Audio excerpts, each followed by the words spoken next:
The only way to find products literally is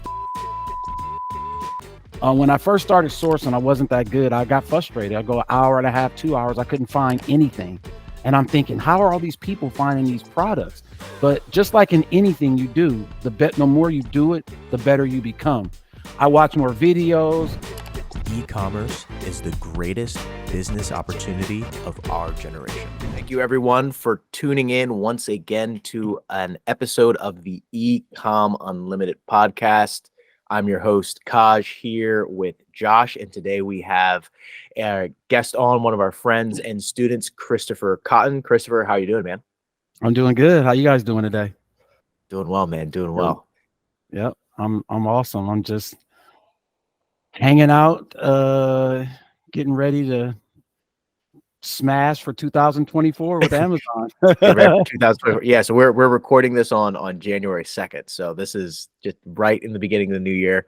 Yeah. Energy's high, just came off Q4, ready to get after it. But yeah, Christopher, we wanted to have you on, just talk a little bit about your story, your journey in e-commerce, selling on Amazon. So yeah, first question, just what got you started selling on Amazon? Like how'd you figure out that was even a thing? So I had my own business. I had a credit repair business that I'd been doing, and it wasn't really doing so well. And I was just looking to find something else that I could do to make money. And I happened to stumble on Warner Fields selling books in college. And I, went through his videos and I thought, man, this is something good. I had heard about Amazon earlier that year through a coworker when I was working at a company, and he was telling me he was buying groceries and how I should get into it. So finally, I just took a leap of faith and I did what Warner said. I bought a couple of a scanner, and I started scanning books, and I was going to use bookstores. I had a little route, and I sent them into Amazon, and I got my first sale, and I was really excited, man. It took about a week and a half, 2 weeks. I sold a few books, and then I stumbled on OA right after that. So I was very excited just to know that the whole process worked. That what he said on the videos actually came true for me. So that's how I kind of got started in the Amazon space. Nice. That's really cool. We got started similarly as well. Josh watched a YouTube video, and the rest is history. Yeah, that seems like that's the thing. Now, Chris, I kind of want to stay on this topic because I had a DM come through the other day, and he was like, "Is books still like one of the best ways to like get your kind of feet dabbled in with Amazon?" Kind of like explain like your route, like what it kind of looked like, kind of like your day-to-day process of like trying to like find those books and like what you were really looking for in those books. And is there a little bit like of a grading scale when it comes to books when you're putting them into FBA? Well, I had this app. It's called, I want to say it's not Scout IQ. I can't remember the name of it, but it was an app that I got, and it was really simple. I had a scanner. I started out first. The way I booked my route was I went online first, and I found all the used bookstores within a 20-mile radius of where I lived, including Goodwill, because he said Goodwill was a good spot. So I would go there. And when I would start at Goodwill, which is maybe a mile and a half from my house, and then I would kind of figure my route out from there. And as I went into each store, I would try to talk to the manager or someone there to get information on when the used books that came in. And so they were very helpful. At first, I thought I was like, they weren't going to be helpful. They were going to tell me, no, I'm not going to tell you, but they really were helpful. They told me these are when the new books come in, blah, blah, blah, so to speak. And then so I would take that route, and I would go from the Goodwill to used bookstore, and then another 5 miles up further. And I just kept going the route. I didn't do the route every day. I did it every other day because I was working, and it was easier to do it that way. But I did get a lot of information, and I found a lot of good books through that process. And I wish I could tell you the name of the program that I use, but it's off the top of my head. I can't remember it. Gotcha. Could you have just used the like Amazon app if you really wanted to. It just that software just made it easier. Yeah. So the reason I used the scanner was because I could get to more books in a faster amount of time, as opposed to using the Amazon app, or even at the time I had just heard about Inventory Labs. So the scanner will allow me to pull a book out and pull it out, scan it, and it would tell me if it's used, the price, if it was viable, and then I could just pull another one out right away. So I could get through 100 books in 5 minutes, as opposed to being able to take the Amazon scanner and having to take time to do it. So when you're doing books, the whole thing is to be able to get through a row of books as fast as possible, so you're not in there as long. You know, time is money. Yeah. Yeah. One thing we never did books in volume. Josh flipped a couple books from eBay, but what is a good book? Like that's one thing I just don't know. So like, what's the margin? How long does it take to sell? So a good book to me, and I only did it for maybe a month, because then I found OA, but a good book is getting it for $1. And then when the scanner comes up, doubling your profit, tripling your profit. It's really hard to lose money selling used books when you're getting them for $1. And I didn't know, I was so new at the time. I didn't know the time frame on how fast the book should sell. I was just excited to be doing Amazon. And when I bought the first book, I remember I started on 4/20 and my first 2023 of 2023, and my first book sold May 1st. Oh, okay. Yeah, that's not too bad. Did you do it FBA or FBM? All FBA. So Okay. there was another thing that I got from Miles. There was another that led me into these other people that were doing books full time, and I kind of took their process. And so I did the books. It sold. The first one sold, on like May 1st, and then I had a few others sell. But then I was realizing, man, this is taking a long time to sell. That's when I got into OA. That's when I watched some more videos and then found out about OA. Gotcha. So you started selling on Amazon April of 2023, made your first sale May of 2023. Yep. When did you transition to online arbitrage? About a week later. Literally so in May. Yeah, because I was every day I was intrigued by Amazon, and I would look at more videos, and then I would say, oh, what's this OA? And then when I found OA, then I still did books, but gradually kind of left the books alone and went to OA. And that's mainly just because of the speed of sale, right? Like you could find products that were going to sell faster versus books. You're going to have that crazy ROI that you can't get with anything else, but they might not sell as fast. And I know people who scaled their book business to 7 figures, but that just seems like a pain in the butt to me. Yeah, and Warner said he did a lot too, and he did it, but he was in college, and it's different. I'm working, I got a family, doing the books was good, but it wasn't giving me the return. I didn't know how many books I had to do in order to see $100 in a month, right? And being brand new, I just figured, let me try this OA. And when I started doing OA, then that's when I found the money was faster, easier to find products. It was just a better fit for me, my personal situation. 100%. Yep, that makes sense. So what are your goals for next year? So my goals for 2024 are to start shipping $10,000 a month. I want to do over 150 grand for the whole year. And I want to start moving into wholesale and direct brands. And I want to just gain a little bit more knowledge on the whole overall Amazon business. The little things that happen that can scare you. Like today, I got an email from Amazon saying my shipping template was wrong and that it was affecting a few SKUs. So, just little things like that. I just want to learn the business more and grow as fast as I can. But 10 grand is my goal. And of course, taking you guys' class, I feel like I'm going to be able to do it for sure. 10,000 of inventory shipped out every month. Every month, Yeah. 10,000. You'll be hitting that next month. I have almost no doubt on that. Yeah, I definitely do. And expand my friendship with more sellers to learn more. Again, obviously this business is much better when you're doing it with people that you can rely on and that push you. Yeah, totally. And actually, so question on that, were you already on Twitter, or did the Amazon stuff make you decide to start getting on Twitter? That's a great question. So I was already on Twitter because I had other businesses, right? But then as I was on Twitter, remember I DM'd you Yep. Yeah. right, asking questions, because I figure I played sports all my life. I was very good in sports. I was top 100 in the state of California.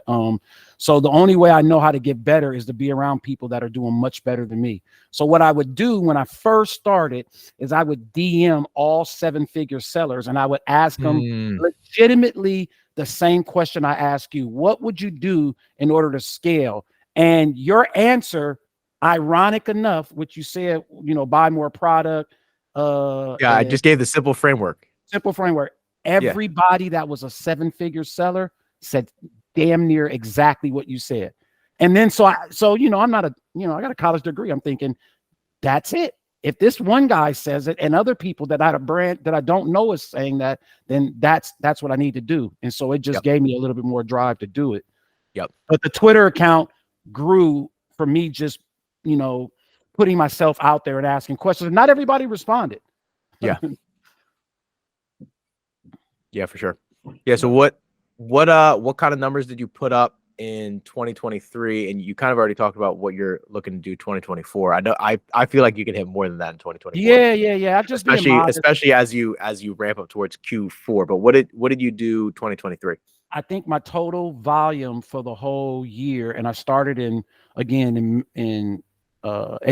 20th. I didn't do the first 2 months, I barely did anything because it was books. I hardly did anything. But as soon as I went to online arbitrage, I started doing like 1,500 to 2,000 a month. My total for the year was like 21,000, 22,000 for the whole year last year. That's not bad at all. Which is not bad at all. Yeah, no, definitely. And one thing that I like about the business model is everyone's able to grow at their own pace, and sometimes it can be hard or at least I know it was hard for me sometimes on Twitter and Instagram. Once you start getting involved and you're in the beginning phases, you're like, people are just putting up these crazy numbers. There's always someone who did what you did in a whole year in a month or in a week. And you're just like, what am I doing? Yes. But it's, you gotta stay focused on your business and just use that as motivation. So like no matter what stage you're at, there's always going to be room to grow, which is the beautiful thing. And you can do that at your own pace. Yeah, I definitely felt pressure when I was reaching out to people, and I had only been doing like $200 a month. And I would think, well, how's this guy? This guy's going to look at my numbers and go, you peon, I'm not going to talk to you at all. But, everybody started somewhere, and I figure I can't blame myself because I didn't have a Plum card or American Express or 40,000 to start the business with. I just got to go at my own pace. Like I put on my Twitter, I started with $300 literally. And I spent $6,000 last month. That's impressive. That is wildly impressive. Right. I mean, how people are doing these 100,000s, I'm okay. I just take my time. Yep, and it'll come because the capital keeps on flipping. Yes, it does. Let's dive a little bit into OA. Like specifically for you, like how do you create that extra margin like around your products to make them even better? Well, with OA, I try to find products with a 30 to 35% ROI. And the way I do it is just basically, I want to say, through trial and error. I mean, the only way to find products literally is to get online and source all day, every day. When I first started sourcing, I wasn't that good. I got frustrated. I go an hour and a half, 2 hours. I couldn't find anything. And I'm thinking, how are all these people finding these products? But just like in anything you do, the more you do it, the better you become. I watch more videos. I learn a little more, and now I'm just a little bit better because I know what I'm looking for. I know when I see a product, if it's a private label now, I know what to look for. So just that has made my OA sourcing better. And the fact that I know that I can't get every product at not that I can't get every product. I'm not looking, if the product is not going to bring me in $5 per product and my ROI is not going to be at 35%, then I put that on the back burner. I don't get rid of the lead because obviously the lead could turn into something better later on, but I put it in another Google sheet so I can revisit it later. Yeah, that's a great strategy. That's Yeah, so so good. question for you. So that you said 35% ROI. Are you calculating in like any prep fees into there? Like are you doing all your prep yourself so that your ROI is kind of a little bit higher already? Yeah, I'm doing all the prep myself. Okay. Well, actually my daughter, so it is costing me a little bit. I got my daughter, she does my shipping right now. Matter of fact, she just said, how come we don't have any shipments? Because it's, I said, because I just sent everything in the FBA. She wasn't happy, but so I tried, I calculated in, I got a lot of that stuff from, I know I'm on the podcast, but a lot of this stuff I got from you guys. I mean, you and Josh, I put in the what my shipping cost is going to be inside SellerAmp. Yep. And I put in the fees, everything. I each actually put in $1 more now just to be safe. So I try to put everything up front. Inventory Lab has been great. I don't tell them, if you're brand new like me, I didn't get it the first 60 days, but after my 60 days, I got it, even though I wasn't making enough money to pay for it, because it's just, everything is right there. It calculates everything. It just makes your whole job a lot easier. Yeah. Yeah. Sure. And if your job's a lot easier, you get more time for sourcing, which is where you actually make money. So Right. Sourcing is where you make money. So yeah, and that's for sure. And I did get in a few Discords where I do have people sending me leads, but you have to take those with a grain of salt. When I first got in there, I would get some of that stuff and it would tank, but I didn't know, because I didn't know the business model. I didn't have you guys when I first started to bounce questions off of, to say, hey, how can I tell if this item's going to tank? But again, just after doing it over and over, you read the Keeper graph better. You start realizing what's a good product, what can happen. And that's just, you can't cheat that unless you pay $3,000 or $4,000 for a mentor. yeah. Yep. For sure. Yeah. And it's one of those things that it comes with reps, right? And you can learn it by yourself. And we've done that. And then you can also get help to have someone teach you and learn a lot faster. And we've done that. Both have their place, and it depends on where you are. It's always more fun to do it with other people. Absolutely. Without a doubt. Yeah. So what's your favorite sourcing method? Like when you're like, all right, I'm sitting down, I have an hour or two to source, maybe a few more. How are you sourcing? Like, where are you starting? Are you starting from a storefront? Are you starting from a good ASIN? Are you starting on your favorite website? Like, what's your strategy?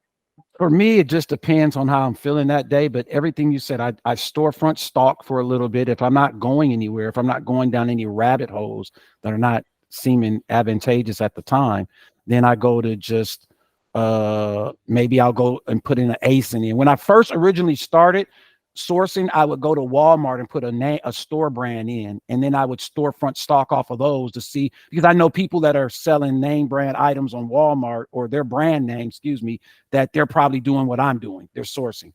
Another person that I do a lot of storefront stalking. I do a lot of manual sourcing now, where I just put up 4 or 5 websites of ones that I know that are good, and then I just go through them little by little. And I try not to spend too much time on each one. I just try to find a product, Nike sandals, and then see if that sandal's not available, or the price isn't right on that one store, then I'll look that same sandal up, which I didn't know a few months ago, on a different store, and maybe a sale may be there. I'm always looking for sales where I can save money, 10, 20, 30% on whatever item I can get. And then I'm looking to get cash back, and then I'm looking to do gift cards. So all of those are involved. Another good thing that I always do is I always look at Chris Clear the Shelf. He gives valuable information on how to source. I just call him Chris Value Clear the Shelf, because everything he gets is value. And that's really helped me a lot. His Keepa. I do go to Keepa. I've struggled a little bit with Keepa on being able to put the parameters in to find keep a product finder. Keepa product finder to put the parameters in to find what I need. So I'm working on that this month on being able to find products off of Keepa product finder by putting in, the parameters that you're looking for. 100%. Right. Yeah, and we'll send you some more links on Keepa product finder filters that you can use. But yeah, Keepa product finder is so powerful. It's very underused by a lot of people because it just, the first thing you do when you go to the page is just check the Keepa. So it's like if you can just have products that have Keepas that are already halfway decent or all the way good, it's just your sourcing time is going to be much more effective. Yeah, absolutely. Chris, let's just talk real quick. If someone wants to start and they're looking at like all around costs for like all like the software that you use right now, do you know what your software stack is and like what it costs per month? Do you mean when I first started, or if they wanted to start now where I'm at with my software?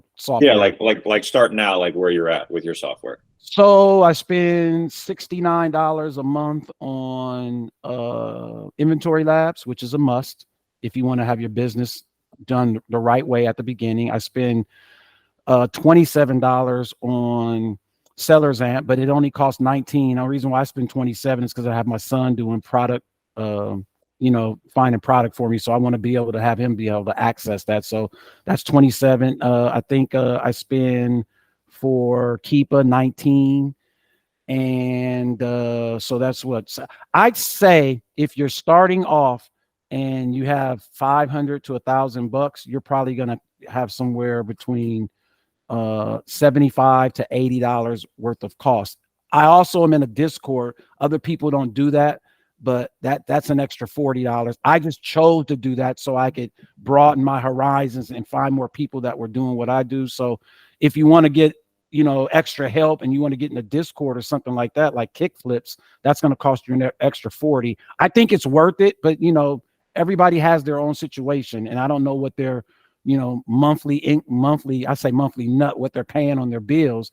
But for me, $120 a month investment into being able to make, $3 or $4 grand a month off of Amazon is worth it. So I spend right now about $130 a month every month. Yeah, and that's the other beauty of this business. Obviously, inventory is the biggest expense, but from a operational expense perspective, the only thing you didn't name was just the Amazon seller account. It's like, that's $40. Oh yeah. I forgot about that. You can really get started with Amazon seller account, SellerAmp, Keepa, and Google Sheets, and you're ready to roll. And then you can add in more advanced tools as you get ready. Like you're going to need a repricer down the line. I didn't even talk about need that. Something like Inventory Lab down the line, that sort of things. But to really just get started, you have like $100 of operational expenses. You're off to the races. Yeah, I didn't talk about the repricer, but since you brought that up, I want to say though, I would think that getting a repricer, I was told once you get 20 ASINs is where you need to be. When I got 20 ASINs and I got my repricer, and it wasn't Be Cool, it was Aurora, I seen a big difference in my sales right away. So I would tell anyone starting off that once they get over a certain amount of ASINs to get that repricer, because being able to not having to sit on your phone and change your price every day because you don't know you're brand new, it's not worth it. It's worth to spend the extra money and letting AI do the work for you. Oh yeah, 100%. For sure, without a doubt. Thank you, Chris. We really appreciate it. Yes.